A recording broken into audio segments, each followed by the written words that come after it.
कुत्ते को मिला न्याय। श्री राम के शासन में ना तो किसी को शारीरिक रोग होता था, ना किसी की अकाल मृत्यु होती थी, ना कोई स्त्री विधवा होती थी और ना माता पिताओं को संतान का शोक सहना पड़ता था। सारा राज्य सब प्रकार से सुख संपन्न था। इसलिए कोई व्यक्ति किसी प्रकार का विवाद लेकर राज दरबार में उपस्थित भी नहीं होता था। किंतु एक दिन एक कुत्ता राजद्वार पर आकर बार बार भौंकने लगा। उसे अभियोगी समझ राज दरबार में उपस्थित किया गया। पूछने पर कुत्ते ने बताया, प्रभु, आपके राज्य में सर्वार्थ सिद्धि नामक एक भिक्षुक है। उसने आज अकारण मुझ पर प्रहार करके मेरा मस्तक फाड़ दिया है। इसलिए मैं इसका न्याय चाहता हूँ। कुत्ते की बात सुनकर उस भिक्षुक ब्राह्मण को बुलाया गया। ब्राह्मण के आने पर राजा रामचंद्र ने पूछा, विप्रवर, क्या आपने इस कुत्ते के सिर पर घातक प्रहार किया था?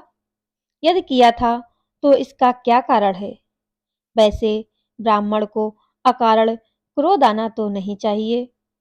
महाराज की बात सुनकर सर्वार्थ सिद्ध बोले, प्रभु, यह सही है कि मैंने इस कुत्ते को डंडे से मारा था।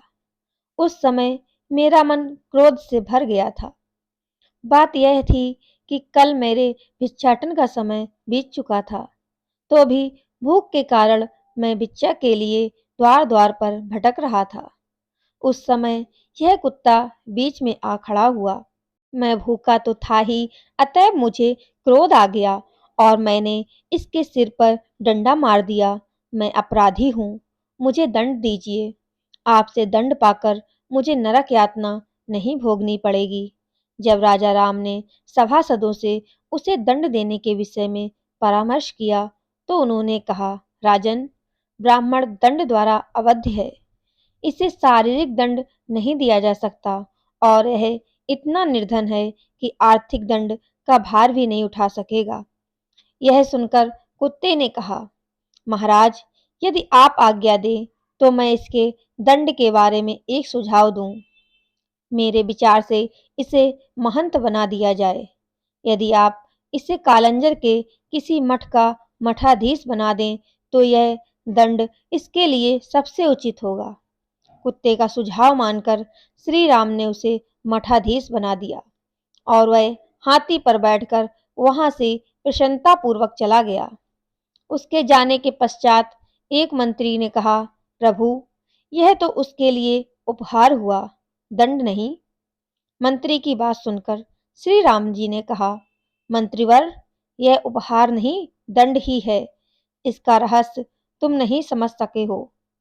फिर कुत्ते से बोले, स्वानराज, तुम इन्हें इस दंड का रहस्य बताओ।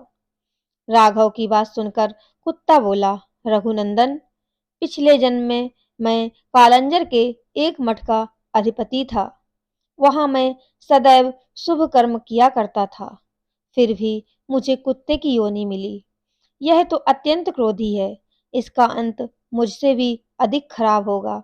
मठाधीश ब्राह्मणों और देवताओं के निमित्त दिए गए द्रव्य का उपभोग करता है, इसलिए वह पाप का भागी बनता है। यह रहस्य बताकर कुत्ता वहां से चला गया। फ्रेंड्स, आपको ये कहानी कैसी लगी प्लीज कमेंट में बताएं और कमेंट में जय श्री राम अवश्य लिखें। Bye bye friends.